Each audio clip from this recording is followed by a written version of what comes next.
The notification popped up on her phone while we were watching TV, a silly sitcom I only pretended to enjoy. It was a message from Delilah from yoga. Delilah from yoga sent a lot of messages. My wife, Delilah, snatched up the phone with a speed that had become routine, a little flicker of guilt in her eyes. That flicker, the one I'd been stubbornly ignoring for months, was finally enough. Something primal snapped inside me. Who's Delilah from yoga, really? I asked, my voice surprisingly calm, though a tremor ran through my hand reaching for the remote.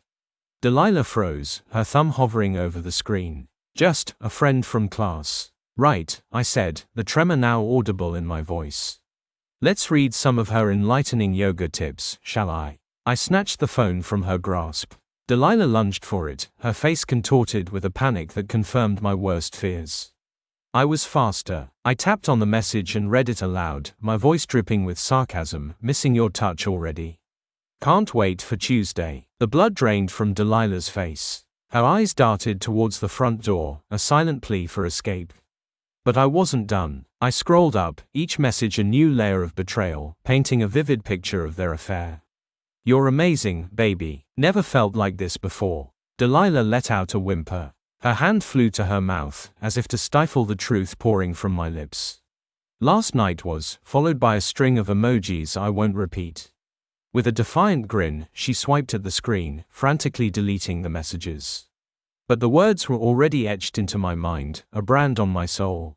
And then, she collapsed. Not dramatically, not like in the movies. She just crumpled, her eyes rolling back in her head. I panicked, the anger momentarily forgotten, replaced by a surge of terror. I called 911, my voice shaking, my world tilting on its axis.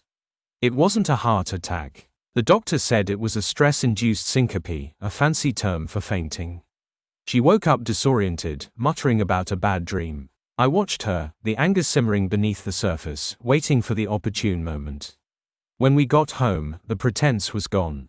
The silence in our house was thick with unspoken accusations. I packed a bag, throwing in clothes with a detached precision, as if preparing for a business trip instead of an escape from my crumbling marriage. Where are you going? She finally whispered, her voice hoarse. Away, I said, my voice flat. I need time. I didn't go to a hotel. I went to find Delilah from yoga. Social media made it disturbingly easy. His real name was William. He lived in a trendy loft downtown, the type of place a yoga instructor who drives a BMW could afford. I waited until Tuesday. The message had said he couldn't wait for Tuesday. I wanted to see what exactly he was waiting for. Around 7 p.m., Delilah's car pulled up. She hadn't noticed mine parked a block away. I watched as she practically skipped up to his door, a lightness in her step I hadn't seen in years. I waited another hour, letting the rage build, fueling my resolve. Then, I stormed up to his door, the deleted messages echoing in my mind. I pounded on the door, the force rattling the frame. William opened it, a surprised, almost cocky grin on his face. He was taller than I expected, with the kind of effortless charm that probably attracted women like Delilah. The grin vanished the moment he saw my face. Who the hell are you? He asked, his voice laced with suspicion. I'm Delilah's husband, I stated, my voice dangerously calm. His eyes widened. He glanced nervously behind him, towards the interior of the loft. I knew she was in there. Look, there's been a misunderstanding, he stammered, trying to close the door. I shoved my foot in the doorway, preventing him from closing it. No, William, I said, pushing my way into the loft. There's no misunderstanding. I know everything. Delilah emerged from the bedroom, her face a mask of shock and terror. Seeing me standing there, in William's loft, the truth undeniable, she began to tremble. John, she whispered, her voice barely audible. I didn't acknowledge her. I fixed my gaze on William. You knew she was married, didn't you? He avoided my gaze, his confidence dissolving into a pathetic display of guilt. It just happened, he mumbled. Happened. I laughed, a harsh, bitter sound. You happened to send her messages about how much you missed her touch. You happened to tell her you'd never felt like this before. I recited the deleted messages, verbatim, each word a punch to the gut for both of them. The color drained from Delilah's face. She looked like she might faint again. The confrontation escalated, fueled by my righteous anger and the pathetic attempts at justification. William tried to play the victim, claiming Delilah had led him on. Delilah, in turn, blamed me, saying I'd been distant and unattentive. It was a symphony of lies and deceit, a pathetic attempt to shift the blame. I didn't hit him, though the urge was overwhelming. I knew that wouldn't bring me satisfaction. My revenge was far more devastating. I pulled out my phone and called my lawyer, putting him on speakerphone. I need you to start divorce proceedings immediately, I said, my voice clear and steady.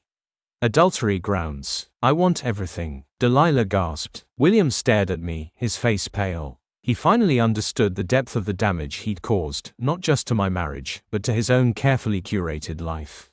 The following weeks were a blur of legal proceedings and emotional turmoil. Delilah tried to apologize, to beg for forgiveness. But the damage was done. The trust was shattered, the love replaced by a cold indifference. William, I learned, lost his job at the yoga studio. His reputation tarnished, his carefully constructed image of a spiritual guru shattered. The whispers followed him, a constant reminder of his betrayal. The divorce was finalized, the terms heavily in my favor. I sold the house, the place filled with too many painful memories, and started a new life in a new city. It wasn't easy. The pain lingered, a dull ache in my chest. But with time, the ache subsided, replaced by a sense of quiet strength. One day, months later, I received a message from an unknown number. It was Delilah. She was living in a small apartment, working a low-paying job, her life a shadow of its former self. She asked for forgiveness, not for her, she claimed, but for me. She said she finally understood the pain she had caused. I didn't reply. I deleted the message without a second thought, a small, private act of revenge, a final severing of the ties that had bound us. I finally understood that true revenge wasn't about inflicting pain. It was about moving on, about rebuilding a life filled with happiness and peace, leaving the ghosts of the past behind. And in that moment, I felt a sense of freedom I hadn't felt in years. The world was mine again.